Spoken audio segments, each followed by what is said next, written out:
The magic നോവലിലേക്ക് ഏവർക്കും സ്വാഗതം. സുധാകർ മംഗളോദയത്തിൻ്റെ അമ്മ വീട് പാർട്ട് 13. വണ്ടി വരുന്നത് ഞാൻ ജനാലയിലൂടെ കണ്ടു. അടുക്കളയിലേക്ക് വരുമെന്നാണ് നിരീക്ഷിച്ചത്. പക്ഷെ ഇത്ര നേരമായിട്ടും കാണാഞ്ഞപ്പോൾ ശങ്കയായി. എല്ലാവരും ഊണ് കഴിച്ചു പോയില്ലോ. എന്തേ നേരെ വന്ന് കിടന്നത്? തലവേദനയാ? സുമംഗല ടീച്ചർ നടന്ന് ശ്രുതിയുടെ അടുത്തെത്തി. അതേ എന്ന ഭാവത്തിൽ അവൾ മുഖമൊന്ന് ചലിപ്പിച്ചു. പക്ഷേ 2 മിനിറ്റ് കണ്ണടച്ച് കിടന്നപ്പോൾ കുറഞ്ഞു. നന്നായി. ചെറുവേദനയ്ക്കൊന്നും ടാബ്ലറ്റ് കഴിക്കരുത്. ഇടയ്ക്കിടെ വരുവച്ച അമ്മയൊരു എണ്ണ കാശി തരാം. മരുമകളുടെ നെറ്റിയിൽ തടവി. മോൾ ഒരു അലോപ്പതി ഡോക്ടറാ. അത് ഓർക്കാതെ അല്ല കേട്ടോ അമ്മയുടെ നാടൻ ബുദ്ധിക്ക് ഓരോന്നൊക്കെ പറയണത്. അവർ ചിരിച്ചു. ശ്രുതി ആ കൈ പിടിച്ച് നെറ്റിയിൽ അമർത്തി. എന്ത് തണുപ്പാ അമ്മയുടെ കൈക്ക്. ഈ കൈ തൊട്ടാ മതി ഏത് തലവേനയും പറക്കാൻ. പിന്നെ അവൾ വിഷയം മാറ്റി. അമ്മ സ്റ്റെപ്സ് കയറിയാ വന്നത്, അതോ ലിഫ്റ്റ് വഴിയോ? പടികൾ കയറാൻ അമ്മയ്ക്ക് വയ്യ മോളെ. വയസ്സായതിൽ ഈ ഒരു അസ്കിത മാത്രമേ ഉള്ളൂ അമ്മയ്ക്ക്. കാലിന് വയ്യായിക. ലിഫ്റ്റ് ഓപ്പറേഷൻ ഉണ്ണി ഒരു ദിവസം എനിക്ക് പറഞ്ഞു തന്നു. പഠിക്കുമെന്ന് നിരീക്ഷിച്ചതല്ല. മോളെ കാണാൻ ചെന്നപ്പോൾ ഒരുവിധം ഞാൻ ഒപ്പിച്ച് ചാടി. വീണ്ടും ടീച്ചർ ചിരിച്ചു. ശ്രുതി അവരെ ചേർത്ത് പിടിച്ചു. എന്നാലും വയ്യാത്ത അമ്മ എന്നെ തേടി വന്നുല്ലോ. എനിക്ക് അമ്മ മാത്രമേ ഉള്ളൂ. എൻ്റെ കുട്ടികൾ പോലും എനിക്ക് അന്യരെ പോലെയായി. അങ്ങനെയൊക്കെ പറയാതെ ടീച്ചർ ആ വാ പൊത്തി. മോൾക്ക് എല്ലാവരും ഉണ്ട്. നിന്റെ മനസ്സിന് മാറിയ സ്ഥിതിക്ക് നമ്മുടെ വീടിന് സ്വർഗമാ. മോളുടെ മടിയിൽ തലചായ്ച്ച് വേണം അമ്മയ്ക്ക് മരിക്കാൻ. ലിഫ്റ്റ് ഇറങ്ങുമ്പോൾ ശ്രുതി പറഞ്ഞു. ഒരു ലിഫ്റ്റ് മാനെ വെക്കണമെന്ന് വിചാരിച്ചതാ. പക്ഷെ അയാൾക്ക് ശമ്പളം കൊടുക്കണ്ടേ. മുൻപായിരുന്നെങ്കിൽ എനിക്ക് ഈസി ആയിരുന്നു. അത്രയ്ക്ക് പണം പേഷ്യൻസിൽ നിന്നും എനിക്ക് കിട്ടുമായിരുന്നു. ഞങ്ങളുടെ ഹോസ്പിറ്റലിൽ തന്നെ ബെസ്റ്റ് ഏണിംഗ് ഡോക്ടർ ഞാനായിരുന്നു. ഈയിടെ ശമ്പളം ഒഴിച്ചുള്ള മുഴുവൻ വാങ്ങലുകളും നിർത്തി. ടീച്ചറെ നോക്കി അവൾ മന്ദഹസിച്ചു. അവർക്ക് വലിയ അത്ഭുതമായി സന്തോഷവും. ശമ്പളം ഒഴിച്ചുള്ള സമ്പാദ്യങ്ങളോട് അമ്മയ്ക്കെതിരാണെന്ന് ഹണിമൂൺ ഡേയ്സിലെ പ്രശാന്ത് എൻ്റെ അടുത്ത് പറയുമായിരുന്നു. എനിക്ക് പക്ഷേ അന്ന് പുച്ഛമായിരുന്നു. ഇന്നിപ്പോൾ അമ്മയുടെ മകളാവണമെന്ന് എനിക്ക് നിർബന്ധമായിരിക്കണം. ആ ചുമലിലേക്ക് മുഖമണച്ച് ശ്രുതി വീങ്ങി. സുമംഗല ടീച്ചർ അവളുടെ നെറുകയിൽ ചുംബിച്ചു. ആ കണ്ണുകളിൽ നിന്നും തുള്ളികൾ അണർന്നു. ഈ ഭൂമിയിലെ ഏറ്റവും മഹനീയ ജോലിയാ മോളെ ഒരു ഡോക്ടറുടേത്. നന്നായി ചെയ്യുന്നവർക്ക് അതിൽ ഉന്നതമായൊരു പണിയും പുണ്യവുമില്ല. കാരണം ജീവനും ശരീരസൗഖ്യവും നൽകുന്നവരാ ഡോക്ടർമാർ. അതിനവിഹിതമായ പണം വാങ്ങാനേ പാടില്ല. അപ്പോൾ പണമില്ലാത്തവർക്ക് ആ പ്രയോജനങ്ങൾ നിഷിദ്ധമാവില്ലേ? നമുക്ക് ഓരോരോ സ്ഥാനമാനങ്ങൾ തന്നിരിക്കുന്നത് ദൈവം തന്നെയാണ്. അതിൻ്റെ മൂല്യവും നമ്മൾ മനസ്സിലാക്കണം. എന്തൊക്കെ കൂട്ടിവെച്ചാലും നമ്മൾക്ക് ഇവിടുന്ന് ഒന്നും കൊണ്ടുപോകാൻ കഴിയില്ലല്ലോ. ദൈവ തീരുമാനത്തിലധികം അനുഭവിക്കാനും കഴിയില്ല. അനന്തരാവകാശികൾ ഈ സമ്പാദ്യങ്ങൾക്ക് നമ്മോട് നന്ദിയും കാണിക്കില്ല. ഏറ്റവും പ്രധാനം നന്മയാണ്. അവരാണ് അവൾക്ക് ചോറ് വിളമ്പിയത്. ആദ്യത്തെ ഉരുള ഊട്ടുകയും ചെയ്തു. ഊണിനിടയിൽ ശ്രുതി പറഞ്ഞു. തല വേദനിച്ചിട്ടല്ലമ്മേ ഞാൻ മുറിയിൽ ചെന്ന് കിടന്നത്. ഞാൻ കരയുമായിരുന്നു. എനിക്ക് സംശയം തോന്നി. എന്തേ മോളെ കാര്യം? ഉണ്ണി എന്തേലും പറഞ്ഞോ? ഉണ്ണിയല്ല, സുജിത്തിനെ സംബന്ധിച്ച മുഴുവൻ കാര്യങ്ങളും അവൾ ടീച്ചറെ അറിയിച്ചു. കോറിഡോറിൽ വെച്ച് അയാൾ ആലിംഗനത്തിന് ശ്രമിച്ചതും അതാരോ മൊബൈൽ ക്യാമറയിൽ പകർത്തിയതും ആ ചിത്രം ഇന്റർനെറ്റിൽ വന്നതുമെല്ലാം തികച്ച് സത്യസന്ധമായി. എനിക്കിതൊക്കെ പറയാൻ മറ്റാരുമില്ലമ്മേ. മറ്റാർക്കും ഇതൊന്നും മനസ്സിലാവുകയില്ല. ഇതൊക്കെ ഞാൻ ഉണ്ണിയെ അറിയിക്കാം മോളെ. വേണ്ടമ്മേ. അമ്മയുടെ മുന്നിൽ നല്ല കുട്ടിയാവാൻ വേണ്ടി ഞാൻ കഥകൾ ചമച്ചതായ പ്രശാന്ത് കരുതു. കാര്യസാധ്യത്തിനു വേണ്ടി സ്നേഹം അഭിനയിച്ച് ഞാൻ അമ്മയെ വശത്താക്കിയതായ പ്രശാന്ത് വിശ്വസിച്ചിരിക്കുന്നത്. ഞാനോ അമ്മയോ പറഞ്ഞാൽ അത് വില പോകില്ല. എന്നു മാത്രമല്ല, അദ്ദേഹത്തിൻ്റെ കണ്ണിൽ ഞാൻ കൂടുതൽ വിലകെട്ടവളുമാവും. അതുകൊണ്ട് അമ്മ ഇതെല്ലാം മനസ്സിൽ വെച്ചാൽ മതി. എന്നെങ്കിലും ദൈവത്തിൻ്റെ ഒരു ആനുകൂല്യം എനിക്കുണ്ടാവാതിരിക്കില്ല. അതുവരെ ചെയ്ത തെറ്റുകളുടെ ശിക്ഷ ഏൽക്കണതിൽ എനിക്ക് വിഷമമില്ല അമ്മേ. പെട്ടെന്നാണ് പിൻവരാന്തയിൽ നിന്ന് സുമംഗല ടീച്ചറെ എന്ന ഈണത്തിലുള്ള വിളി കേട്ടത്. ടീച്ചറുടെ മുഖത്ത് ഒരു കോരിത്തരിപ്പ് പ്രകടമായി. ശാരികയാ. ടീച്ചർ എഴുന്നേറ്റു. ഞാൻ ചിറ്റലശ്ശേരിയിൽ നിന്ന് കൊണ്ടുവന്ന തത്ത. അവൾക്ക് വിശക്കണുണ്ടാവും. ഞാനും വരാമമ്മേ. ഒരു നിമിഷം. ശ്രുതി എഴുന്നേറ്റു. വാഷ് ബേസിനിൽ ചെന്ന് കൈ കഴുകി സിംഗിൾ പ്ലേറ്റുകളും കഴുകി തുടച്ച് വെച്ചിട്ടാണ് അവൾ ടീച്ചറുടെ ഒപ്പം എത്തിയത്. ടീച്ചർ അപ്പോഴേക്കും ചെറിയ ഡിഷിൽ ചോറെടുത്ത് കഴിഞ്ഞിരുന്നു. അടുക്കളയുടെ അലമാരിയിൽ നിന്ന് ചെറിയൊരു താക്കോലും. പഴം അഴികൾക്കിടയിലൂടെ കൊടുക്കാം. പക്ഷെ ചോറ് ഡിഷിലെടുക്കുമ്പോൾ ആ കൂടിൻ്റെ വാതിൽ തുറന്നേ അകത്ത് വെക്കാൻ പറ്റൂ. വാതിൽ തുറക്കുമ്പോൾ നല്ലോണം ശ്രദ്ധിക്കണം. ഇല്ലെങ്കിൽ നമ്മളെ പറ്റിച്ച് കിളി പുറത്തു പോവും. പുറത്തു പോകുന്നതല്ലേ അമ്മേ അതിന് നല്ലത്. ആകാശത്തിലെ സ്വാതന്ത്ര്യം അതിനെ ആസ്വദിക്കാലോ. കൂടിൽ ഒറ്റപ്പെട്ട് വളർന്ന കിളിയെ സ്വജാതിയിൽപ്പെട്ട മറ്റു കിളികൾ കൂടെ കൂട്ടില്ലേ മോളെ. കാക്കയോ പരുന്തോ പോലുള്ള പക്ഷികൾ കണ്ടാൽ കൊത്തി കൊല്ലുകയും വളർത്താൻ ആശിച്ച് കൂട്ടിലാക്കിയതൊന്നും അല്ല ഇതിനെ. കാക്ക കൊത്തി ചാവാറായ ഇതിനെ മഞ്ഞൾ പുരട്ടി ശീലാവതിയെ രക്ഷപ്പെടുത്തിയത്. ചിറകിന് അപ്പോഴും സ്വാധീനക്കുറവുണ്ടായിരുന്നു. പറക്കും, പക്ഷെ അധിക ദൂരം പോവില്ല. അങ്ങനെയുള്ളതിനെ പറത്തിവിട്ട് കൊല്ലണതിന് തുല്യമല്ലേ? ശ്രുതിക്ക് ഉത്തരമില്ലാതായി. അവളാണ് കൂട് തുറന്ന് ചോറകത്ത് വെച്ചത്. രാജസുലോചനയാ കുറെ നാളായി ഇവളുടെ ശുശ്രൂഷ ചെയ്തിരുന്നത്. അതോടെ എന്നെക്കാൾ ഇഷ്ടം അവളോടായി. ഇപ്പോഴും സുലു സുലു എന്ന് വിളിക്കും. എങ്കിൽ ഇനി ഇവളുടെ ശുശ്രൂഷ ഞാൻ നോക്കിയാലോ അമ്മേ? ശ്രുതി കുസൃതിയിൽ തിരക്കി. മോൾക്ക് ഹോസ്പിറ്റലിൽ പോണ്ടേ? അതിനെന്താ, ഞാൻ ഇടയ്ക്കിടെ ഇവിടെ ഉണ്ടാകുമല്ലോ. ഒക്കെ മോളുടെ ഇഷ്ടം. അകത്തെ മുറിയുടെ ജനലരികിൽ നിന്ന് ഗിരിജ എല്ലാം കാണുന്നുണ്ടായിരുന്നു. പല്ല് ഞെരിച്ചുകൊണ്ട് അവർ പിറുപിറുത്തു. എന്റെ മോളെ ശരിക്കും അങ്ങ് സ്വന്തമാക്കിയില്ലേ? പെറ്റമ്മയ്ക്ക് എതിരുമാക്കി. കാണിച്ചു തരാമടി ഹേമമാലിനി നിന്നെ. ഒരാഴ്ച കഴിഞ്ഞ് ഒരു സന്ധ്യയ്ക്ക് ഹോസ്പിറ്റലിൽ നിന്നെത്തിയ ശ്രുതി സുമംഗല ടീച്ചറോട് വേഗം കുളിച്ച് വേഷം മാറാൻ ആവശ്യപ്പെട്ടു. ഒരു ചോദ്യവും കൂടാതെ ടീച്ചർ റെഡിയായി. കാറിൽ കയറാൻ നേരം പിന്നിൽ നിന്ന് ഗിരിജ തിരക്കി. എവിടേക്കാ ഈ സ്ത്രീയെയും കൂട്ടി? ശ്രീകണ്ഠേശ്വരത്തേക്ക്. ശ്രുതി തന്നെയാണ് മറുപടി പറഞ്ഞത്. ഒത്തിരി നാളായി പോയെന്ന് തൊഴുതട്ട്. പറഞ്ഞാൽ ഞാൻ വരായിരുന്നല്ലോ. അമ്മ എത്ര വന്നതാ? ഈ അമ്മയെ കൂടി ഒന്ന് തൊഴിയിക്കാമെന്ന് വെച്ചാ. ഇന്നാണെങ്കിൽ ഈ അമ്മയുടെ മാസപ്പിറന്നാളുമാ. രാവിലെ പറഞ്ഞപ്പോഴേ ഞാൻ നിശ്ചയിച്ചതാ. അതിനായ ഇത്തിരി നേരത്തെ വന്നത്. അധികകാലം ഈ സ്ത്രീയെ അങ്ങടെ എഴുന്നള്ളിക്കരുത് എൻ്റെ ശ്രീകണ്ഠേശ്വരാ. നെഞ്ചിൽ കൈവച്ച് ഗിരിജ പ്രാർത്ഥിച്ചു. ഞാനൊരു ചന്ദന മുഴുക്കാപ്പ് കഴിച്ചോളാമേ. അത് കേൾക്കാൻ നിൽക്കാതെ വണ്ടി നീങ്ങിയിരുന്നു. പിറ്റേന്ന് ശ്രുതിക്ക് സർജറിയുള്ള ദിവസമായിരുന്നു. സഹായത്തിന് ഡോക്ടർ ചെറിയാനും ഉണ്ടായിരുന്നു. ചെറിയാന്റെ സുഹൃത്ത് എന്ന നിലയിൽ സുജിത്ത് തിയേറ്ററിലെത്തിയപ്പോൾ ശ്രുതി ശരിക്കും നെർവസ്ഡായി. ഹോസ്പിറ്റൽ MDക്ക് ബന്ധപ്പെട്ട ഒരു യുവതിയുടെ സിസേറിയനാണ്. അല്പം കോംപ്ലിക്കേറ്റഡ് കേസുമാണ്. അനസ്തേഷ്യ നൽകി കഴിഞ്ഞിരുന്നു. പെട്ടെന്നാണ് സൈഡ് റൂമിൽ നിന്നും ശ്രുതിയുടെ മൊബൈലിന്റെ റിംഗ് ടോൺ കേൾക്കാനായത്. എടുക്കുന്നില്ല എന്നവൾ തീരുമാനിച്ചു. ഒരു സിസ്റ്റർ ചെന്ന് ഫോൺ എടുത്തതും സുജിത്ത് വന്ന് അത് വാങ്ങിച്ചു. ഡോക്ടർ ശ്രുതി നമ്പൂതിരിയുടെ നമ്പർ അല്ലേ ഇത്? കാതിലൊരു സ്ത്രീ സ്വരം. ആരാണ്? സുജിത്ത് കൗതുകത്തിൽ തിരക്കി. ഡോക്ടറുടെ മകൾ പഠിക്കുന്ന സ്കൂളിൽ നിന്നാ. ഡോക്ടർക്കൊന്ന് കൊടുക്കാമോ? ഡോക്ടർ തിയേറ്ററില, കാര്യം പറയൂ. ഡോക്ടറുടെ മകൾ ലയ പ്രെയർ സമയത്ത് ഗ്രൗണ്ടിൽ ഫെയ്ഡായിട്ട് വീണു. ഇതുവരെ ഉണർന്നിട്ടില്ല. ഡോക്ടറുടെ ഫ്രണ്ടാ ഞാൻ, ഡോക്ടർ സുജിത്ത്. ഞാൻ വന്ന് ഹോസ്പിറ്റലിൽ നിന്ന് കൊണ്ടുപോന്നോളാം. അയാൾ ചെല്ലുമ്പോൾ പക്ഷേ ലയ ഉണർന്നിരുന്നു. എങ്കിലും സുജിത്ത് അവളെ കൂടെ കൊണ്ടുപോന്നു. അയാൾക്ക് അതിശയമായിരുന്നു. 10 വയസ്സെന്ന് ശ്രുതി പറയാറുണ്ടെങ്കിലും 14 തോന്നിക്കുന്ന ഒരു സുന്ദരി കുട്ടി. ഹോസ്പിറ്റലിലേക്കല്ല ഡോക്ടർ സുജിത്ത് വണ്ടി വിട്ടത്. വഴി തെറ്റിയല്ലോ അങ്കിൾ. പരിചയമില്ലാത്തൊരു ടേണിലേക്ക് കാർ തിരിഞ്ഞപ്പോൾ ലയ പുരികം ചുളിച്ചു. ഹോസ്പിറ്റലിലേക്ക് നേരെ പോയാൽ പോരെ? കാണും പോലെ ഒരു മന്ദബുദ്ധിയല്ല ശ്രുതിയുടെ മകളെന്ന് സുജിത്തിന് മനസ്സിലായി. എങ്കിലും അയാൾ തർക്കിച്ചു. ആര് പറഞ്ഞു? ഈ വഴിയും പോകാമല്ലോ. എന്നാലും നേരെ പോകുന്നതല്ലേ എളുപ്പം. ഈ വഴിയിൽ ഒരു ഫീമൻ ഹോട്ടലുണ്ടല്ലോ, മോള് കണ്ടിട്ടുണ്ടോ? അവിടെ തിരുവനന്തപുരത്തെ ഏറ്റവും ടേസ്റ്റുള്ള പിസ്സ കിട്ടും. പിസ്സ ലേക്ക് ഇഷ്ടമാണെന്ന് മമ്മി പറഞ്ഞിട്ടുണ്ടല്ലോ. ഞങ്ങൾക്ക് മമ്മിയല്ല അങ്കിൾ, അമ്മയാ. കളിയാക്കും പോലെ ലയ പറഞ്ഞു. അതെന്തുമാവട്ടെ, എത്ര പിസ്സ വേണം ലയക്കുന്ന്? വീടിന് വെളിയിൽ ആരുടെ പക്കൽ നിന്നും ആഹാരം വാങ്ങി കഴിക്കരുതെന്ന് ഞങ്ങളുടെ ക്ലാസ് മിസ് പറഞ്ഞിട്ടുണ്ടെങ്കിൽ. അത് അന്യരിൽ നിന്നല്ലേ. അങ്കിൾ അന്യനല്ലല്ലോ, മോളുടെ അമ്മയുടെ കോളികല്ലേ, നിങ്ങളുടെ ഫാമിലി ഫ്രണ്ട് അല്ലേ. ഞങ്ങളുടെ പ്രിൻസിപ്പൽ പേരൻസിന്റെ കൂടെ അല്ലാതെ കുട്ടികളെ പുറത്തേക്ക് അയക്കുകയില്ല. ഭയങ്കര സ്ട്രിക്റ്റാ.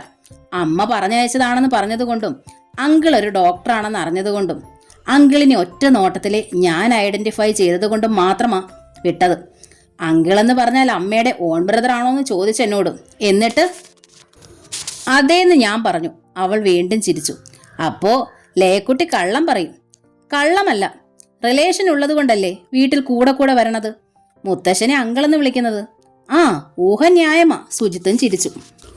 അപ്പോ നമുക്ക് ഈ ഹോട്ടലിൽ കയറി കുശാലായി പിസ്സ അടിക്കാം, എന്താ? കൈ നീട്ടി അയാൾ അവളുടെ മിനുസമുള്ള കവിളിൽ തട്ടി. വേണ്ടെങ്കിൽ. ലയ ചിണുങ്ങി. താമസിച്ചാൽ അമ്മ വഴക്ക് പറയും. അതെങ്ങനാടോ? മുൻകൂർ നിന്റെ അമ്മയുടെ അനുവാദം വാങ്ങിയിട്ടല്ലേ ഞാൻ പോന്നത്. നിങ്ങളുടെ അച്ഛൻ ഇതിനൊന്നും നേരമില്ലല്ലോ. ഹോട്ടലിന്റെ ഗേറ്റ് കടന്ന് പോർച്ചിൽ കാർ കൊണ്ടുവന്ന് നിർത്തി അയാൾ. എന്നിട്ട് ഡോർ തുറന്നിറങ്ങി. ഇപ്പുറത്തെത്തി കൈ പിടിച്ച് ലയെ ഇറക്കി. സ്കൂൾ ബാഗോടെയാണ് അവൾ ഇറങ്ങിയത്. ബാഗ് വണ്ടി വെക്കടോ, സുജിത്ത് കുസൃതിയിൽ പറഞ്ഞു. ഒരു വക നാട്ടിൻപുറത്ത് പിള്ളാരെ പോലെ ലയ ബാഗ് ഒരു വണ്ടിയിൽ വെച്ചു. എന്നിട്ട് ഡോർ അടച്ചു. ഇനി പരിചയമുള്ള ആരെങ്കിലും ചോദിച്ചാൽ അമ്മയുടെ ഓൺ ബ്രദർ ആണെന്ന് തന്നെ പറഞ്ഞോണം കേട്ടോ. പരിചയമില്ലാത്തവരുടെ മുന്നിലൂടെ കടന്നു പോകുമ്പോൾ പപ്പാന്ന് വിളിച്ചോണം. അത് ഞാൻ വിളിക്കില്ല. നിഷേധത്തിന്റെ ചിരിയിൽ അവൾ മുഖം ചലിപ്പിച്ചു. അതെന്താ? എൻ്റെ അച്ഛൻ പ്രശാന്ത് നമ്പൂതിരിപ്പാടാ, അമ്മ ശ്രുതി നമ്പൂതിരിപ്പാടും. ഈ കുട്ടി ഒരു വിശേഷ തരമാണല്ലോ എന്ന് സുജിത്ത് ഓർത്തു. നേരെ അയാൾ ലിഫ്റ്റിന്റെ നേർക്ക് നടന്നപ്പോൾ ലേ തിരക്കി. എന്തേ ഹോട്ടലിൽ കയറാത്തത്? കണ്ടില്ലേ ഗ്ലാസ്സിലൂടെ അകത്തെ തിരക്ക്. റൂമിൽ ചെന്നിരുന്നാലും പിസ നമ്മുടെ മുന്നിലെത്തും. അവിടെ നമ്മൾ മാത്രമേ കാണൂ. ആരും നമ്മളെ ശല്യപ്പെടുത്തില്ല. എനിക്കിഷ്ടം ആളുകളുടെ ഇടയിലിരുന്ന് കഴിക്കണതാ. തനിച്ചാകുമ്പോൾ പേടിയാ. ആരെ? അങ്കിളിനെയോ? അവൾ അതിന് മറുപടി പറഞ്ഞില്ല. ലിഫ്റ്റ് ഇറങ്ങിയതും തണുപ്പും സൗരഭ്യവുമുള്ള ഒരു മുറിയുടെ വാതിൽ സുജിത്ത് തുറന്നു. ലേ അയാൾ അകത്തേക്ക് പിടിച്ചു കയറ്റി. വാതിൽ താനെ അടഞ്ഞു. നേരിയ ഭയത്തോടെ ലേ ചുറ്റും കണ്ണോടിച്ചു. ഇത് അങ്കിളിന് നല്ല പരിചയമുള്ള സ്ഥലമാണോ? ആ, ഞങ്ങളുടെ വെള്ളംകുടി സെൻറ്ററാ. വെള്ളംകുടി എന്ന് വെച്ചാൽ കള്ളുകുടിയാണോ? തന്നെ. കള്ളു കുടിക്കണവരെ എനിക്കിഷ്ടമല്ല. ലേയുടെ മുത്തച്ഛൻ ദാമോദരൻ നമ്പൂതിരിപ്പാട് കള്ളു കുടിക്കുമല്ലോ. നല്ല ഫോറിൻ ലിക്കേഴ്സ് ഞങ്ങൾ ഒന്നിച്ച് കഴിച്ചിട്ടുണ്ടല്ലോ. വെളിച്ചം കുറഞ്ഞ ആ മുറി കുട്ടിയെ വല്ലാതെ ഭയപ്പെടുത്തി. എനിക്ക് പിസ വേണ്ടെങ്കിൽ നമുക്ക് പോകാം. ഫോണിൽ ഞാൻ ഓർഡർ ചെയ്ത് മോൾ കേട്ടില്ലേ? ഇപ്പോൾ വരും. എനിക്ക് വേണ്ടെങ്കിൽ. അവൾക്ക് കരച്ചിൽ വന്നു. എന്നെ ഹോസ്പിറ്റലിലോ വീട്ടിലെവിടെയെങ്കിലും കൊണ്ടാക്കിയാൽ മതി. ഇല്ലെങ്കിൽ വാതിൽ തുറന്നു തന്നാൽ ഞാൻ തനിയെ സ്കൂളിലേക്ക് മടങ്ങിപ്പോയിക്കോളാം. അതിനൊന്നും അങ്കിൾ തയ്യാറായില്ലെങ്കിലോ? ഞാൻ കരയും. ലേ ശബ്ദമുയർത്തി. ഉറക്ക കരയും. മോൾ എത്ര ഉറക്ക കരഞ്ഞാലും ഈ മുറിയുടെ പുറത്തേക്ക് ശബ്ദം കേൾക്കുകയില്ലല്ലോ. സുജിത്ത് ചിരിക്കുകയായിരുന്നു. പക്ഷെ കുട്ടിക്കത് ചിരിയായി തോന്നിയതേയില്ല. അങ്കിൾ പറയുന്നതൊക്കെ കേട്ട് മോൾ അനുസരണയോടെ ഇവിടെ നിന്നാൽ ഒരു കുഴപ്പവും സംഭവിക്കില്ല.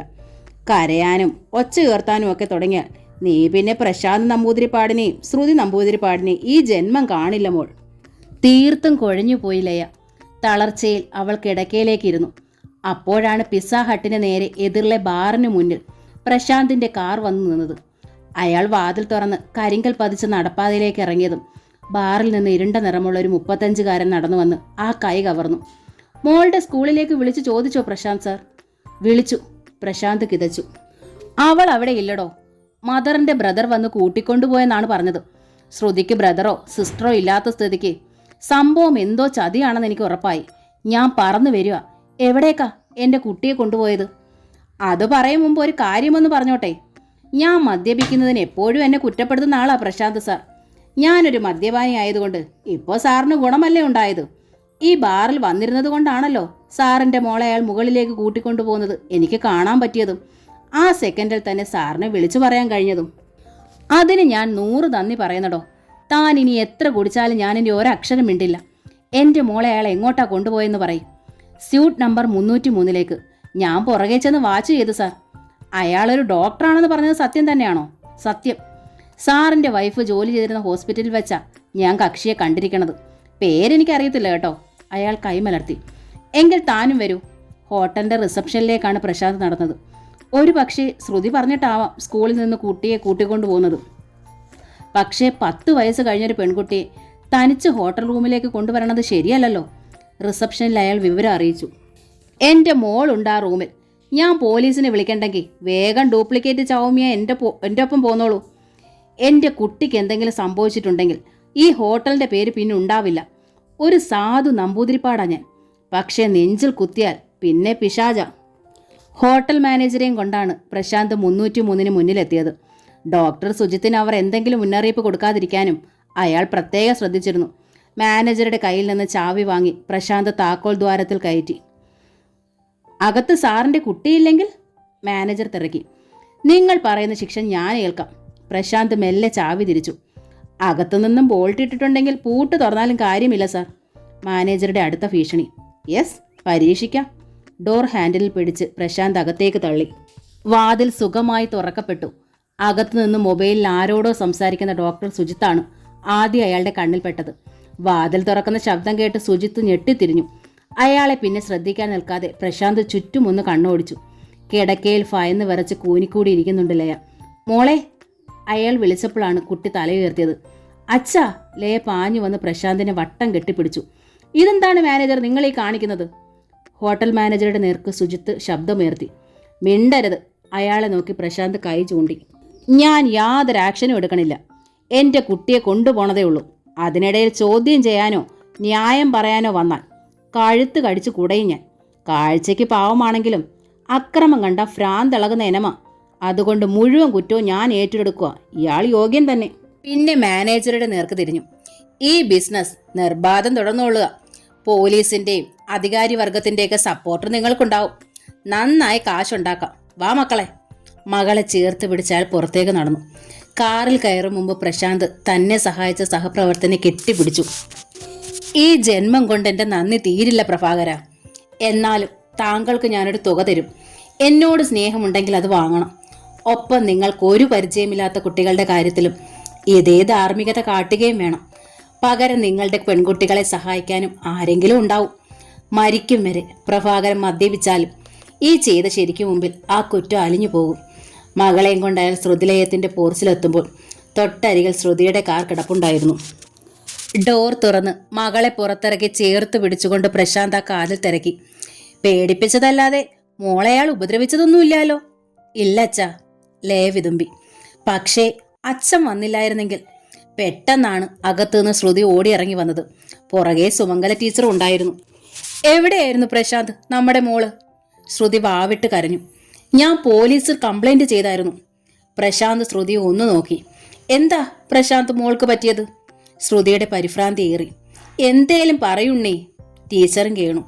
പ്രശാന്ത് മെല്ലെ ശ്രുതിയുടെ നേർക്ക് നടന്നെടുത്തു. എന്നിട്ട് ആ മുഖത്തൊന്നു കൊടുത്തു. നീ നശിക്കണതിൽ എനിക്ക് ഒരു പരാതിയില്ല. ആരുടെ കൂടെ വേണമെങ്കിലും നീ പൊയ്ക്കോ. പക്ഷെ എൻ്റെ കുട്ടിയെ 10 ജന്മം കഴിഞ്ഞാലും ഈ തെറ്റിന് മാപ്പില്ല. അയ്യോ മോളെ. ശ്രുതി വേഗം ലേയുടെ നേർക്ക് തിരിഞ്ഞു. അമ്മ എന്നെ വിളിക്കണ്ട. പെട്ടെന്നായിരുന്നു ലേയുടെ മുഖം കനത്തത്. നിങ്ങൾ എൻ്റെ ആരുമല്ല. എനിക്ക് അച്ഛനേ ഉള്ളൂ. അമ്മ ചീത്തയാ, ദുഷ്ടയാ. അതുകൊണ്ടല്ലേ അയാളെ എൻ്റെ സ്കൂളിലേക്ക് പറഞ്ഞയച്ചത്. അച്ഛയോട് പറഞ്ഞാൽ പോരായിരുന്നോ? അച്ഛൻ വന്നില്ലായിരുന്നെങ്കിൽ അയാൾ എന്നെ. അയ്യോ മോളെ. അമ്മ. ശ്രുതി വിക്കി. എക്സ്ക്യൂസസ് മാത്രം എൻ്റെ അടുത്ത് പറയരുത്. ശ്രുതിയുടെ കഴുത്തിൽ കുത്തിപ്പിടിച്ചു പ്രശാന്ത്. അതെനിക്ക് സഹിക്കില്ല. കൊന്നുപോവും ഞാൻ. ഉണ്ണി. ടീച്ചർ ആർത്തു കരഞ്ഞു. അരുത് കുട്ടി, അരുത് മോനെ. അമ്മ അകത്തു പോകൂ. പ്രശാന്ത് കയർത്തു. അമ്മയ്ക്കറിയില്ല എന്താണ് അവൾ ചെയ്തതെന്നും എന്താണ് ഇവിടെ സംഭവിച്ചതെന്നും. ആ സമയം കൊണ്ട് ഭർത്താവിൻ്റെ കൈകൾ കഴുത്തിൽ നിന്ന് അഴിച്ചെടുത്തു ശ്രുതി. എനിക്ക് പറയാനുള്ളതൊന്ന് കേട്ടിട്ട് എന്നെ എന്ത് വേണമെങ്കിലും ചെയ്തോളൂ പ്രശാന്ത്. മരിക്കണതിലൊന്നും എനിക്കൊരു വിഷമവും ഇല്ല. പ്രശാന്ത് കൊലപാതകയാവണതിലേ ഉള്ളൂ വ്യസനം. നമ്മുടെ കുട്ടികൾ അനാഥരാവരുത്. നമ്മുടെ കുട്ടികളോ? അഭിനയിക്കരുത്. പ്രശാന്ത് വീണ്ടും ശ്രുതിയെ അടിച്ചു. ഈശ്വര. ടീച്ചർ ഇരു കൈകളെ ശിരസിൽ ചേർത്തു. ഞാൻ എന്താ ചെയ്യേണ്ടേ എൻ്റെ കൃഷ്ണ? നിനക്കിങ്ങനെ തന്നെ വരണം. അകത്തെ ജനാലക്കൽ നിന്ന് ഗിരിജ പല്ല് ഞെരിച്ചു. പെറ്റമ്മയെ നിന്ദിച്ചോണ്ട് നമ്പൂതിരിയുടെ അമ്മയെ ചുമലിലേറ്റിയ ആ നമ്പൂതിരിയുടെ കയ്യിൽ നിന്ന് തന്നെ കിട്ടണം. പെറ്റമ്മ ശപിച്ചാൽ ഇരിപ്പതാ. ഡോക്ടറാണത്രേ. സിറ്റിയിലെ നമ്പർ 1 ഗൈനക്കോളജിസ്റ്റ് ആണത്രേ. തെരുവോരത്ത് പാർക്കണ പെണ്ണുങ്ങളെ പോലും ഭർത്താക്കന്മാര് ഇങ്ങനെ തല്ലി ചതക്കില്ല. നാണം ഉണ്ടോ നിനക്ക്? ഭർത്താവ് കൈ ഓങ്ങിയാ മതി ഇന്നത്തെ സ്ത്രീകൾ തിരിച്ചടിക്കും. തിരിച്ചടിച്ച് അമ്മയെ കാണിച്ചു കൊടുക്കും. പ്രശാന്ത് വീണ്ടും ശ്രുതിയെ തല്ലി. എന്നിട്ടേ ഞാൻ നിർത്തും. പെട്ടെന്നാണ് കൃഷ്ണ ഭഗവാനെ എന്ന് കരഞ്ഞുകൊണ്ട് സുമംഗല ടീച്ചർ കുഴഞ്ഞ് താഴേക്ക് വീണത്. അച്ഛേ, ദേ അച്ഛമ്മ. ലേ കുനിഞ്ഞ് ആ ദേഹം താങ്ങി പിടിച്ചു. അതോടെ പ്രശാന്ത് അമ്മയ്ക്കരികിലെത്തി. അയാൾ ടീച്ചറെ വാരിയെടുത്തു.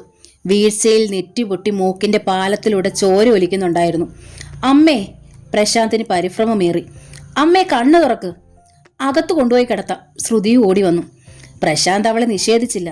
രണ്ടുപേരും കൂടി താങ്ങി പിടിച്ച് ടീച്ചറെ സീറ്റിംഗ് റൂമിലെ ദിവാൻ സെറ്റിയിൽ കൊണ്ടുവന്ന് കിടത്തി. ഒരു നിമിഷം ശ്രുതി പറഞ്ഞു. മുറിവ് ഡ്രസ്സ് ചെയ്യാൻ ഞാൻ. അവൾ അകത്തേക്ക് ഓടി. അല്പപ്രാണനല്ലേ, ചത്തിട്ടുണ്ടാവും. ഗിരിജയൻ തിരിഞ്ഞകത്തേക്ക് നടന്നു. ശ്രുതി വന്ന് ഡ്രസ്സ് ചെയ്ത് ഒരു ഇഞ്ചക്ഷൻ കൂടി നൽകിയ ശേഷമാണ് സുമംഗല ടീച്ചർ കണ്ണു തുറന്നത്. ക്ഷീണത്തിൽ അവർ കൈ നീട്ടി ശ്രുതിയുടെ കവിളിൽ തലോടി. അമ്മയെ ഓർത്ത് പൊറുക്കണേ കുട്ടി. സാരയില്ലമ്മേ. അവൾ ആ നെറുകയിൽ ചുണ്ടമർത്തി. എന്നിട്ട് നിവർന്ന് ശബ്ദം താഴ്ത്തി പ്രശാന്തിനോട് പറഞ്ഞു. എന്നോട് എന്ത് വേണമെങ്കിലും ആയിക്കോളൂ. പക്ഷേ അമ്മയുടെ മുമ്പിൽ വെച്ച്. പെട്ടെന്ന് പ്രശാന്ത് എഴുന്നേറ്റ് കൈ ചൂണ്ടി. ഈ അഭിനയമാ എനിക്ക് സഹിക്കാത്തത്. ശ്രുതി പിന്നെ ശബ്ദിച്ചില്ല. കുറച്ചു കഴിഞ്ഞപ്പോൾ ടീച്ചർ എഴുന്നേറ്റ് വെള്ളം കുടിച്ചു. അല്പം വൈകിയാണെങ്കിൽ ഊണും കഴിച്ചു. പ്രശാന്ത് പിന്നെ പുറത്തു പോയില്ല. ശ്രുതി ഹോസ്പിറ്റലിലും പോയില്ല. വൈകുന്നേരമായപ്പോൾ ടീച്ചർ അടുക്കളയിൽ കയറി ചായ ഉണ്ടാക്കി. പിന്നെ ഒരു കപ്പുമായി പ്രശാന്തിന്റെ മുന്നിലെത്തി. കപ്പ് വാങ്ങി അതിലേക്കൊന്ന് നോക്കിയിട്ട് അയാൾ അത്ഭുതത്തിൽ അമ്മയുടെ നേർക്ക് മിഴികൾ വിടർത്തി. ഇതെന്താമ്മേ? ചായ, ടീച്ചർ പറഞ്ഞു. പക്ഷെ കപ്പിലുണ്ടായിരുന്നത് രക്തനിറമുള്ള ഒരു ചുവന്ന ദ്രാവകമായിരുന്നു. ചായ എന്തേമ്മേ ഇങ്ങനെ ചോര പോലെ ചുവന്നിരിക്കുന്നത്? പ്രശാന്ത് ചോദിച്ചു. അപ്പോഴാണ് ടീച്ചർ ആ കപ്പിലേക്ക് നോക്കിയത്. ആ മുഖം പരിഭ്രമം കൊണ്ട് ചുളിഞ്ഞു. ഈശ്വര, എന്തേത്? അവർക്കും മനസ്സിലായില്ല. ദേഹം തളരും പോലെ ഒരു ഭാവം പ്രകടമായി ടീച്ചറിൽ. എന്തോ അപരാധം ചെയ്ത നടുക്കവും ഭയവും ആ കണ്ണുകളിൽ തിങ്ങി. പ്രശാന്ത് എഴുന്നേറ്റ് അമ്മയെ ചേർത്ത് പിടിച്ചു. പിന്നെ ആ സംഭവം നിസ്സാരമാക്കും വിധം ഒന്ന് ചിരിച്ചു. ഇന്ന് അമ്മയാകെ അപ്സെറ്റാണെന്ന് എനിക്കറിയാം. തേയിലയ്ക്ക് പകരം മുളക് പൊടി ചേർത്തിട്ടുണ്ടാവും. സാരമില്ല കേട്ടോ, ഇനിയെങ്കിലും അടുക്കളപ്പണിയൊന്നും നിർത്തുക. അതിൻ്റെ സമയം കഴിഞ്ഞു എൻ്റെ സുമംഗല ടീച്ചർക്ക്. ടീച്ചറുടെ ചുണ്ടിലും ഒരു ചിരി പൊടിഞ്ഞു. വേളി കഴിഞ്ഞ ശേഷം ആദ്യ എൻ്റെ ഉണ്ണിയുടെ ചുണ്ടിലൊരു ചിരിയും നാവിലൊരു കുസൃതിയും വിളയണത്. അമ്മയ്ക്ക് ആശ്വാസമായി. അമ്മ വരൂ. ടീച്ചറെ ചേർത്ത് പിടിച്ച് പ്രശാന്ത് അടുക്കളയിലേക്ക് നടന്നു. എന്താ ഈ കപ്പിൽ കലക്കിയിരിക്കണതെന്ന് നോക്കട്ടെ. പാല് ചേർത്തില്ലേ ഉണ്ണി? ഫ്രിഡ്ജിൽ കണ്ടില്ല ഞാൻ. കബോർഡിൽ മിൽക്ക് പൗഡർ ഉണ്ടായിരുന്നു, അതെടുത്താ കലക്കിയത്. മിൽക്ക് പൗഡറിന് പക്ഷേ ചുവപ്പ് നിറം വരില്ലല്ലോ. ഇതെന്ത് മായാജാലമാണോ സംഭവിച്ചത്? രണ്ടുപേരും അടുക്കളയിൽ എത്തിയപ്പോൾ സ്റ്റൗവിനരികിലായി മിൽക്ക് പൗഡറിൻ്റെയും തേയിലയുടെയും പ്ലാസ്റ്റിക് ഡബ്ബകൾ ഇരിക്കുന്നുണ്ടായിരുന്നു. അതോടെ പ്രശാന്ത് അമ്മയെ നോക്കി. അമ്മയ്ക്ക് ഏതായാലും തെറ്റൊന്നും പറ്റിയിട്ടില്ല. പറഞ്ഞ സാധനം തന്നെയാണ് ചേർത്തിരിക്കണത്. അപ്പോൾ പിന്നെ ഇവിടെ വല്ല ചാത്തം വിളയാട്ടോ നടന്നിരിക്കുമോ? ഏതായാലും ഈ കപ്പിലെ ദ്രാവകം ഒന്ന് ടേസ്റ്റ് ചെയ്യാൻ പോവാ ഞാൻ. അയാൾ കപ്പ് ചുണ്ടോട് ചേർത്തു. പിന്നെ മുഖം കുടഞ്ഞു. ഇത് മുളക് പൊടി കലക്കിയതാ. നാവ് ചൊട്ടുപൊള്ളുന്ന എരിവ്. ഇതെങ്ങനെ സംഭവിച്ചു അമ്മേ? ഒന്നും മനസ്സിലാ. പെട്ടെന്ന് പ്രശാന്ത് കപ്പ് കബോർഡിൽ വെച്ചിട്ട് തേയിലയുടെ ഡബ്ബ എടുത്ത് തുറന്നു. അതിലുണ്ടായിരുന്നത് ഒരു ചുവന്ന പൗഡറായിരുന്നു. ബോട്ടിൽ മുഖത്തോടടുപ്പിച്ചാൽ പൊടുന്നതിനെ ശക്തിയിലൊന്ന് തുമ്മി. എന്നിട്ട് അമ്മയെ നോക്കി. വെറുതെ അല്ല, ഇത് മുളക് പൊടിയാണമ്മേ. ഇത് ആര് ഈ ചതി ചെയ്തു? തേയിലയുടെ ബോട്ടിലിൽ മുളക് പൊടി നിറച്ചു വെച്ചത് ആര്? തുടർന്ന് മിൽക്ക് പൗഡറിന്റെ ബോട്ടിലും അയാൾ തുറന്നു. അതിലുണ്ടായിരുന്നത് മഞ്ഞപ്പൊടിയായിരുന്നു. എല്ലാം കളർ ബോട്ടിലായിരുന്നതിനാൽ തുറന്നു നോക്കിയാലേ അകത്തുള്ള സാധനത്തിന്റെ തനി നിറം വ്യക്തമാവും. ആരാണമ്മേ ഈ തിരിമറി കാണിച്ചത്? തേയിലയുടെ ഡബ്ബയിൽ മുളക് പൊടിയും പാൽപ്പൊടിയുടെ ബൗളിൽ മഞ്ഞപ്പൊടി എടുത്തു വെച്ചത് അമ്മമ്മയായിരിക്കും അച്ഛേ. അകത്തേക്ക് വന്ന ലേയാണ് പറഞ്ഞത്. ബ്രെഡ് ഉണ്ടോയെന്ന് നോക്കാൻ ഞാൻ വന്നപ്പോൾ അമ്മമ്മയുണ്ടായിരുന്നു ഇവിടെ. ഒരു ഗ്ലാസ് പാലെടുത്ത് കുടിച്ചിട്ട് മുഴുവൻ പിരിഞ്ഞു പോയെന്നും പറഞ്ഞ് ബാക്കി പാല് മൊത്തം സിങ്കിൽ ഒഴിച്ചു കളഞ്ഞു. പാലൊന്നും കേടായിട്ടില്ലായിരുന്നു. കുറച്ചു മുൻപേ ഞാൻ കുടിച്ചതാ. അച്ചമ്മ കഴിക്കരുതെന്ന് കരുതിയതാവും അത് മുഴുവൻ കളഞ്ഞത്. അച്ചമ്മയെ പറ്റിക്കാൻ വേണ്ടി തന്നെയാവും തേയിലയുടെ ബൗളിൽ മുളക് പൊടി നിറച്ചു വെച്ചത്. ഈ അമ്മമ്മയുടെ മകളായതുകൊണ്ട് മാത്രം അച്ഛേ അമ്മ ഇങ്ങനെ ആയത്. സാരമില്ല മോളെ, പ്രശാന്ത് തലയാട്ടി. സംഭവം പിടികിട്ടിയല്ലോ. ഞാൻ ഭയന്നത് ഉച്ചക്കത്തെ വീഴ്ചയിൽ എൻ്റെ അമ്മയ്ക്ക് വല്ല ബുദ്ധിഭ്രമവും പിണഞ്ഞോന്നായിരുന്നു. തുടർന്ന് അയാൾ സ്നേഹപൂർവ്വം അമ്മയെ തഴുകി. അമ്മ വിഷമിക്കേണ്ട, അമ്മയ്ക്ക് ഞാൻ ചായ ഇട്ട് തരാം. എന്തിന്? ടീച്ചർ തടഞ്ഞു. എനിക്ക് തന്നെയാ ഉണ്ണി തെറ്റുപറ്റിയത്.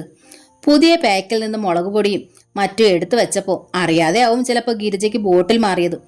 എന്നാലും അടപ്പ് തുറന്നപ്പോഴെങ്കിലും ഞാനത് അറിയേണ്ടതല്ലേ? അതെൻ്റെ ശ്രദ്ധക്കുറവല്ലേ? വയസ്സായതിൻ്റെ ബുദ്ധിമാന്ദ്യം തന്നെയാവും എനിക്ക് സംഭവിച്ചതുണ്ണി. കഷ്ടം. ഞാൻ എൻ്റെ കുട്ടിക്ക് ചായയ്ക്ക് പകരം മുളക് കലക്കിയത് കൊണ്ടു തന്നൂലോ എൻ്റെ ഈശ്വര. ആ കണ്ണുകളിൽ നിന്ന് തുള്ളികൾ അടർന്നു. പ്രശാന്ത് അമ്മയെ ഒന്നുകൂടി ചുറ്റിപ്പിടിച്ചു. എൻ്റെ അമ്മയ്ക്ക് ബുദ്ധിമാന്ദ്യം ഒന്നും സംഭവിച്ചിട്ടില്ല. അങ്ങനെ ഇനി എന്തെങ്കിലും സംഭവിച്ചാലും അത് ചികിത്സിച്ച് ഭേദമാക്കാൻ ഈ ഉണ്ണിയില്ലേ അമ്മയ്ക്ക്? ഭേദമായില്ല വെച്ചാലും ദാ ഇങ്ങനെ ചുറ്റിപ്പിടിച്ചോണ്ട് നടക്കും ഞാൻ. അപ്പോൾ ജോലിക്ക് പോകണ്ടേ നിനക്ക്? ജോലിയുടെ സമയമൊക്കെ ഞാൻ അഡ്ജസ്റ്റ് ചെയ്യുമേ. പഴയ കാലമൊന്നുമല്ല. ദാ ഈ മുറിയിലിരുന്ന ഒരു ലാപ്ടോപ്പും മടി വെച്ചോണ്ട് ചെയ്യാൻ പറ്റണ ജോലിയൊക്കെ ഉണ്ട്. അത് നിശ്ചയമുണ്ടോ എൻ്റെ സുമംഗല ടീച്ചർക്ക്? പോടാ ഒന്ന്. ടീച്ചർ ചിരി കടിച്ചിറക്കി. അപ്പോൾ ലേ ഓടി വന്ന് അച്ചമ്മയെ കെട്ടിപ്പിടിച്ചു. അച്ഛ പറയണത് ശരിയാണ് കേട്ടോ. അച്ചമ്മയ്ക്ക് ഒരു കുഴപ്പവും പറ്റിയിട്ടില്ല. അമ്മമ്മ പറ്റിച്ച പണിയാകും മുഴുവൻ. കണ്ടോ ഉണ്ണി ഇത്? ടീച്ചർ മകനെ നോക്കി. ഇവിടെ വന്ന ശേഷം ഇവൾ ആദ്യമായ എൻ്റെ അടുത്ത് വരണതും എന്നെ കെട്ടിപ്പിടിക്കണതും. എനിക്കിനി മറ്റെന്ത് വേണം സന്തോഷിക്കാൻ? വളരുമ്പോഴല്ലേ അമ്മേ കുട്ടികൾക്ക് തിരിച്ചറിവ് വരിക. ആരൊക്കെ എന്തൊക്കെ പറഞ്ഞു കൊടുത്താലും തടഞ്ഞു വെച്ചാലും രക്തത്തിന് പഞ്ചവെള്ളത്തേക്കാൾ സാന്ദ്രതയില്ലേ? അപ്പോഴാണ് ചായക്കപ്പുമായി ശ്രുതി കിച്ചണിലേക്ക് വന്നത്. കയ്യിലെ കപ്പ് അവൾ നേരെ കൊണ്ടുപോയി സിങ്കിൽ കഴുകി തുടച്ച് റാക്കിൽ വെച്ചു. നോക്കു മോളെ. ടീച്ചർ ശ്രുതിയുടെ അരികിലെത്തി. നിനക്ക് ഞാൻ കൊണ്ടുവന്നതും ചായ തന്നെ ആയിരുന്നോ? അതോ മുളക് പൊടി കലക്കിയതോ? ദാ ഉണ്ണിക്ക് ഞാൻ കൊണ്ടുവന്ന് കൊടുത്തത് കപ്പിൽ മുളക് പൊടിയായിരുന്നു. തേയിലയാണെന്ന് കരുതി ഒരു ശ്രദ്ധയില്ലാതെ തിളച്ച വെള്ളത്തിലേക്ക് ഞാൻ കോരിയിട്ടത് മുളക് പൊടിയായിരുന്നു. ഭ്രാന്തല്ലെങ്കിൽ പിന്നെ എന്താ എനിക്ക്? ശ്രുതി പ്രശാന്തിനെ ഒന്ന് ശ്രദ്ധിച്ചു. പിന്നെ ടീച്ചറെ നോക്കി മന്ദഹസിച്ചു. അമ്മ പക്ഷേ എനിക്ക് തന്നത് ചായ തന്നെയായിരുന്നു, പാല് ചേർത്തിട്ടില്ലെന്നേ ഉള്ളായിരുന്നു. ശ്രുതി പറയണത് കള്ളമാണെന്ന് ആ മുഖത്തെ നാട്യത്തിൽ നിന്ന് പ്രശാന്തിനും ഉറപ്പായി. പ്രശാന്തിന്റെ അരികിലൂടെ പുറത്തേക്ക് പോകുമ്പോൾ അവൾ ശബ്ദം താഴ്ത്തി അറിയിക്കുകയും ചെയ്തു. പ്രശാന്ത്, അമ്മയുടെ മുറിവ് ഞാൻ ഡ്രസ്സ് ചെയ്തെങ്കിലും ആ വീഴ്ചയിൽ അമ്മയ്ക്ക് എന്തെങ്കിലും കുഴപ്പം പറ്റിയിട്ടുണ്ടോ എന്ന് നല്ലൊരു ന്യൂറോയെ കാണിച്ച് മനസ്സിലാക്കണേ. എൻ്റെ ഹോസ്പിറ്റലിൽ ഡോക്ടർ അരുൺ പ്രഭാകരുണ്ട്. ഞാൻ നാളെ അമ്മയെ കൊണ്ടുപോകട്ടെ? കൊണ്ടുപോകേണ്ടത് തൻ്റെ അമ്മയാ, പല്ല് ഞെരിച്ചുകൊണ്ടാണ് പ്രശാന്ത് അറിയിച്ചത്. കാരണം തന്നെ പ്രസവിച്ച ആ സ്ത്രീക്ക് ഭ്രാന്ത് തന്നെയാ. തേയില വെച്ചിരുന്ന ഡബ്ബയിൽ മുളക് പൊടി എടുത്തു വെച്ചത് എൻ്റെ അമ്മയെ ഭ്രാന്തിയായി ചിത്രീകരിക്കാനും സംശയമുണ്ടെങ്കിൽ താൻ പ്രസവിച്ച മകളോട് തന്നെ ചോദിച്ചു നോക്കും. അതുകൊണ്ട് അരുണിൻ്റെയും സുജിത്തിൻ്റെ എല്ലാം പരീക്ഷണങ്ങൾക്ക് കൊണ്ടുകൊടുക്കേണ്ടത് ആ സ്ത്രീയെയാ. അനക്കമറ്റു ശ്രുതി ഒരു നിമിഷം നിന്നു. പിന്നെ മകളെ ഒന്ന് നോക്കി.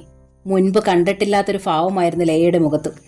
അമ്മയുടെ കണ്ണുകളുമായി നോട്ടം സന്ധിച്ചപ്പോൾ അവൾ അനിഷ്ടത്തിൽ മുഖം തിരിച്ചു. ഉണ്ണി, ടീച്ചർ സങ്കടത്തിൽ മകനെ വിളിച്ചു. എന്തിനാ നീ ശ്രുതിയോട് ഇങ്ങനെയൊക്കെ പറയണത്? ആ കുട്ടി നിരപരാധിയാണെന്ന് നിനക്കും അറിയാലോ. ഒരാൾ തെറ്റുകൾ ഉപേക്ഷിച്ച് നല്ലതാകാൻ തുടങ്ങുമ്പോഴാണോ മുൻപ് ചെയ്തതിനെല്ലാം ശിക്ഷിക്കേണ്ടത്? വേണ്ടമ്മേ, ശ്രുതി ടീച്ചറെ തടഞ്ഞു. എനിക്ക് വേണ്ടി അമ്മ ഒന്നും പറയണ്ട. എന്നെ ശിക്ഷിച്ചു തന്നെ അമ്മയുടെ മകന്റെ ദേഷ്യം തീരണം. അതായി എനിക്കും ഇഷ്ടം. അതിനിടയിൽ അമ്മ ഒന്നും ചെയ്യണ്ട. മതി. പ്രശാന്ത് കൈ ഉയർത്തി. ലോകത്തിലെ ഏറ്റവും നന്മയുള്ള സ്ത്രീയാണ് ഇപ്പോൾ എൻ്റെ മുന്നിൽ നിൽക്കുന്നതെന്ന് ഞാൻ സമ്മതിക്കാം. കൂടുതൽ സംസാരിക്കണ്ട. ഇല്ല, ശ്രുതി പുഞ്ചിരിച്ചു. ലോകത്തിലെ ഏറ്റവും നന്മയുള്ള സ്ത്രീയാണ് ഞാനെന്ന് ഒരിക്കലും ഞാൻ ഭാവിക്കില്ല. അങ്ങനെ ആവാനുള്ള ഭാഗ്യവും എനിക്കുണ്ടായെന്ന് വരില്ല. എങ്കിലും പ്രശാന്തിൻ്റെ ഭാര്യയാവാനെങ്കിലും നന്മയുള്ള ഒരാളാവണമെന്ന് എനിക്കിപ്പോൾ നിർബന്ധമാണ്. ഞാൻ അത്രയെങ്കിലും ആണെന്ന് ബോധ്യമായ ശേഷം പ്രശാന്ത് ആ മനസ്സിൻ്റെ വാതിൽ എനിക്കായി തുറന്നു തന്നാൽ മതി. അവൾ തിടുക്കത്തിൽ പുറത്തേക്ക് കടന്നു മറഞ്ഞു. മോനെ, ടീച്ചർ ദയനീയമായി പ്രശാന്തിനെ നോക്കി. അമ്മ ഇവിടേക്ക് വന്നത് ഇതിനായിട്ടായിരുന്നോ? എത്ര പാപജന്മമായി പോയി കുട്ടി അമ്മയുടേത്. അമ്മയെ കാണുന്നതെല്ലാം അഭിനയമാണമ്മേ, പ്രശാന്ത് ചിരിച്ചു. എത്ര കുറച്ച് നാളെ ആയുള്ളൂ അമ്മ ഇത് കാണാൻ തുടങ്ങിയിട്ട്? ഞാൻ 10-11 വർഷമായി നിരന്തരം കാണണതാ. അടവുകൾ ഓരോന്നായി പയറ്റുകയാണ്. മകളും അമ്മയും അച്ഛനും. ഓസ്കാർ പ്രതിഭകളാ 3. അതിൽ നിന്ന് എൻ്റെ പാവം കുട്ടികളെയെങ്കിലും എനിക്കൊന്ന് രക്ഷിച്ചെടുത്താൽ മതി. അതോടെ ഒന്നും മിണ്ടാതെ കണ്ണുകൾ തുടച്ചു ടീച്ചറും പുറത്തേക്ക് നടന്നു. പ്രധാന കോറിഡോറിൽ ശ്രുതിയും അമ്മയും ഉണ്ടായിരുന്നു. ഭ്രാന്താ കുട്ടി ആ സ്ത്രീക്ക്. ഇതിന് നീ എന്തിനാ വെറുതെ എന്നെ കുറ്റപ്പെടുത്തണത്? അടുക്കളയിലേക്ക് ഞാൻ കടക്കാറേയില്ല. എനിക്കും കൊണ്ടു തന്നു ഒരു കപ്പ് മുളക് വെള്ളം. എന്നോട് വല്ല ദേഷ്യവും തീർത്തതാണെന്നല്ലേ ഞാൻ വിചാരിച്ചത്. ഇപ്പോഴല്ലേ കാര്യം മനസ്സിലായത്. ഈ സുമംഗലയുടെ ഇല്ലത്തുള്ളവർക്ക് വയസ്സുകാലത്ത് ചിത്തഭ്രമം ഉണ്ടാകാറുണ്ടെന്ന് മുൻപ് എപ്പോഴോ ഞാൻ കേട്ടിട്ടുണ്ട്. ഇനിയിപ്പോൾ പാകപ്പെടുത്തി തരുന്നത് എങ്ങനെയാ വിശ്വസിച്ച് കഴിക്കുന്നതെന്നാ എൻ്റെ പേടി. ഗിരിജ കൈമലർത്തി. പേടിയുണ്ടെങ്കിൽ വേഗം ആ കേശവൻ നായരെ വിളിച്ച് അടുക്കളയിലേക്ക് ഒരു സ്ത്രീയെ കൊണ്ടുതരാൻ പറ. പ്രശാന്തിൻ്റെ അമ്മയെ കൊണ്ട് അടുക്കള പണി ചെയ്യിക്കാൻ ഞാൻ സമ്മതിക്കില്ല, ശ്രുതി അറിയിച്ചു. ഇപ്പം തന്നെ ഞാൻ ആ നായരെ വിളിക്കാം. നീ എനിക്കൊരല്പം സ്വൈര്യം തന്നാൽ മതി. പറഞ്ഞിട്ട് തിരിഞ്ഞ ഗിരിജ നോക്കിയത് സുമംഗല ടീച്ചറുടെ മുഖത്തേക്കാണ്. പെട്ടെന്ന് അവർ അസഹ്യതയിൽ തലയ്ക്ക് തല്ലി. ഈശ്വര, ഇപ്പോൾ ഈ വീട്ടിൽ ഒരക്ഷരം മിണ്ടാൻ വയ്യാതായി. തൊട്ടു പിന്നിലുണ്ടാവും ആൾ. വടക്കൻ നമ്പൂതിരി സ്ത്രീകൾക്ക് ഒളിഞ്ഞു നിന്ന് കേൾക്കണ പതിവില്ലല്ലോ എൻ്റെ കൃഷ്ണ. ഇതേത് ജാതിയാണാവോ? തിടുക്കത്തിൽ ഗിരിജ ഒരു വശത്തേക്ക് നടന്നുപോയി. സുമംഗല ടീച്ചർ ഒരക്ഷരവും ശബ്ദിച്ചില്ല. അമ്മയ്ക്ക് കുഴപ്പമില്ലെന്നുമില്ലെന്ന് അറിയാമായിരുന്നിട്ടും പ്രശാന്ത് പിറ്റേന്ന് തന്നെ തൻ്റെ പരിചയക്കാരനായ ന്യൂറോ സ്പെഷ്യലിസ്റ്റിൻ്റെ അടുത്ത് ടീച്ചറെ കൊണ്ടുപോയി. നിരവധി ടെസ്റ്റുകൾക്ക് ശേഷമാണ് ഡോക്ടർ സംസാരിച്ചത്. ശാരീരികമായ അമ്മയ്ക്ക് ഒരു കുഴപ്പവുമില്ല. പക്ഷെ പ്രായത്തിൻ്റെതായ അല്പ ഓർമ്മ തെറ്റുകൾ ബാധിച്ചിട്ടില്ലേ എന്ന് ആ സംസാരത്തിൽ നിന്ന് എനിക്ക് സംശയം തോന്നുന്നുണ്ട്. ഞാനൊരു മെഡിസിൻ പ്രിസ്ക്രൈബ് ചെയ്യാം. എന്നാൽ അതിലും പ്രധാനം ആ മനസ്സിൻ്റെ സ്വസ്ഥത സംരക്ഷിക്കുന്നതിലായിരിക്കണം. അല്പം പോലും ടെൻഷൻ അമ്മയ്ക്ക് കൊടുക്കാതെ സൂക്ഷിക്കണം. അധിക സമയം തനിച്ചാക്കരുത്. പക്ഷേ ഇഷ്ടമുള്ളത് ചെയ്യാനും ഇഷ്ടമുള്ളിടത്ത് പോവാനും വിലക്കും വെച്ചൂടാ. വയസ്സായാൽ പിന്നെ ഇത്ര കാലം ജീവിക്കണമെന്ന് നമ്മൾ ശാഠ്യം പിടിക്കേണ്ട. ഇനി ഉള്ളത്ര കാലം സന്തോഷമായി ജീവിക്കാൻ അവരെ അനുവദിക്കണം. അതാണ് വയസ്സായ അച്ഛനമ്മമാരോട് നമ്മൾ കാട്ടേണ്ട കാരുണ്യം. അമ്മയെ അടുക്കള ജോലിയിൽ നിന്ന് രക്ഷിക്കാൻ വേണ്ടി പ്രശാന്ത് വേലക്കാരികളെ സപ്ലൈ ചെയ്യുന്ന ഒരു സ്ഥാപനവുമായി ബന്ധപ്പെട്ടു. എന്നാൽ ഗിരിജാന്തർജനത്തിൻ്റെ ഏർപ്പാടിൽ പിറ്റേന്ന് തന്നെ റാന്നിക്കാരിയായ ഒരു ഏലമ്മ എന്ന സ്ത്രീ അടുക്കളയിലെത്തി. മുഖത്ത് മധ്യവയസ്സ് പ്രകടമാണെങ്കിലും മുടി ഒരിഴ പോലും നരച്ചിട്ടില്ല. അത് വൃത്തിയായി ചീകി പിന്നി ഒതുക്കി കെട്ടിവെച്ചിരിക്കുകയാണ്. നന്നേ ചടച്ചിട്ടാണെങ്കിലും പെരുമാറ്റത്തിൽ അല്പവും ക്ഷീണഭാവമില്ല. ആവശ്യത്തിന് ചുറുചുറുക്കുണ്ട് താനും. വെള്ള സാരിയും ബ്ലൗസുമാണ് വേഷം.